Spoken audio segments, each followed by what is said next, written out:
Hi again guys, and welcome to another installment of Rivals on Gran Turismo, and in this particular showdown we're pitting probably the two ultimate JDM cars really head to head. The Nissan Skyline of the R34 generation against the Supra. So, this is a heated debate, everyone has their own favourites of the two, and it depends whether you want a vehicle which is more of a pretty, sleek, stylish sports coupe or a technical, aggressive, boxy track machine. That's basically the difference between the two. They both have their advantages. Neither really have disadvantages as such. They're both brilliant vehicles. But first of all, of course, we'll do a rundown of each individual car. Then, as we always do, go to our, just for fun, really, top trumps battle between the two to see which one, on paper at least, can score the most points. So, let's get straight into it. First up we have the Supra, and of the two vehicles I would say that the Supra is more of an exotic vehicle within the import category, whereas the Skyline feels much more like a technical, track-focused vehicle. Now, I'm not saying which one of those two things is better. I think they both have their uses, and I like both cars. But it is interesting to note that each of those personalities, if you will, do give each car very specific advantages. For instance, sports cars, which is what the Supra essentially is, are typically known in particular for their straight line performance. They're known for having very good top speeds, strong acceleration, etc. And the Supra does have that. It is monstrously quick in a straight line. Now off the line, it's not quite as quick as the Skyline due to the fact that it's rear-wheel drive to the all-wheel drive of the GTR.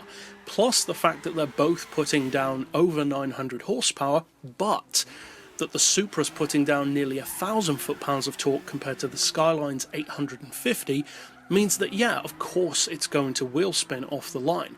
Now, that being said, for mid-range and especially top-end performance, the Supra absolutely leaves the Skyline in the dust. There is no comparison whatsoever.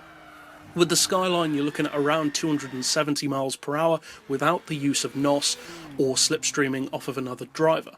With the Supra, on the other hand, you're looking at over 290 under its own power, and then well beyond 300 with NOS, and even beyond 320 or 330 or even higher, with the slipstream of something like a Huayra or a Red Bull or even some Tomahawks. It's a monster in a straight line. Around corners, though, it's not as good as the Skyline. The handling is good, especially for a car with its power, but it just doesn't feel as technically focused and accurate as the Skyline. As a drift car, though, the Supra, I would say, is the better of the two. What, though, about the Skyline? Well, the Skyline, in particular in this match the R34 Premium model, is a car which, as long as Gran Turismo has been around, even though it hasn't been this particular model the whole time, you've pretty much always had availability of using strong Skylines in every single Gran Turismo game, and they never let you down. They're among the best street cars in the game.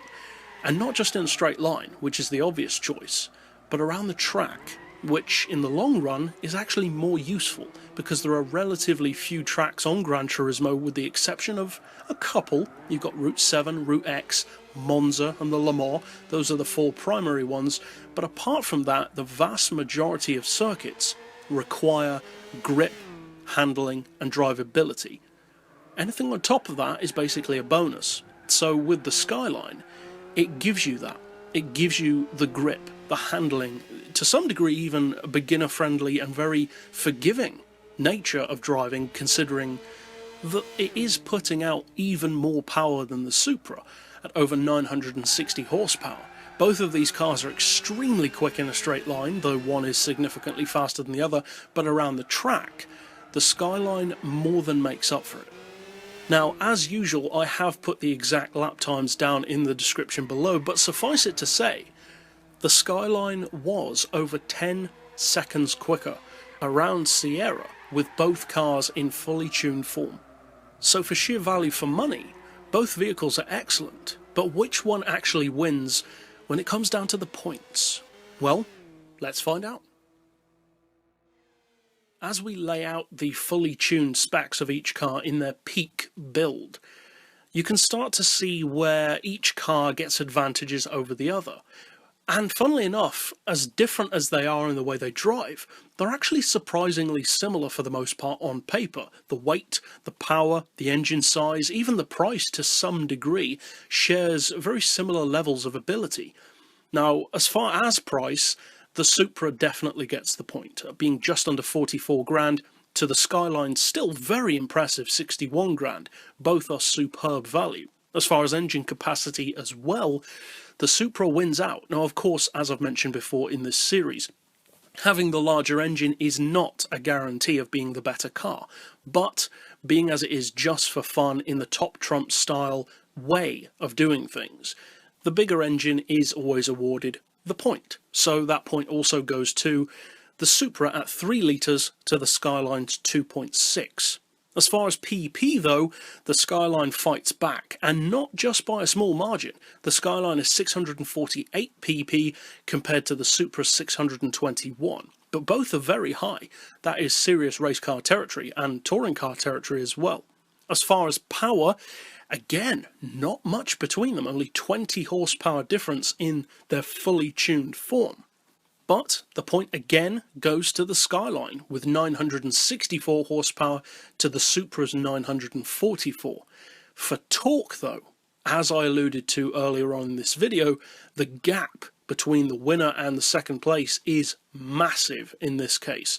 The Supra has almost 1,000 foot-pounds of torque, compared to a still extremely impressive, but nonetheless far lower, 850 foot-pounds on the Skyline. Both of these cars are monsters when it comes to sheer numbers, but for that point, the Supra definitely has a big victory.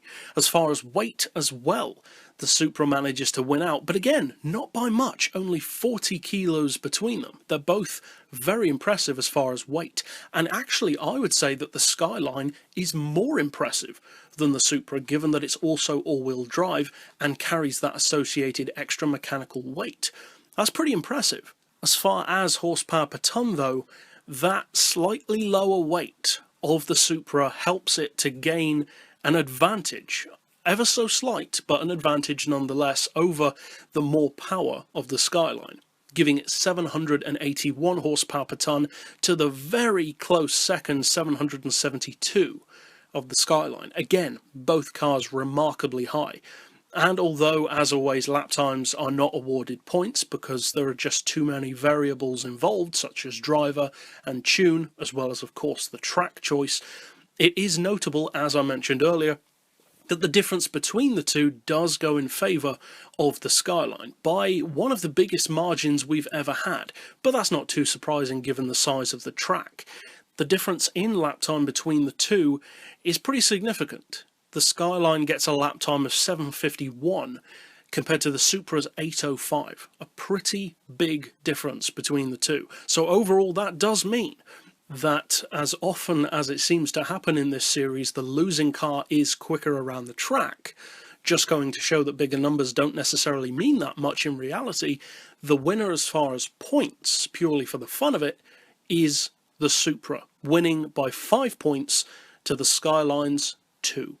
Perhaps a slightly easier victory than you might think for the Supra, given just how strong an all-round machine the Skyline is, but nonetheless, the Supra is this week's winner. So if there are, as always, any rivalries of 2 or more cars that you would like to see, feel free to slap those down in the comments below. And as I mentioned earlier on, if you would like tunes or more in-depth reviews about either of these cars, you can find links to that in the description below and also at the end of this video. But for now, as always, thanks for watching.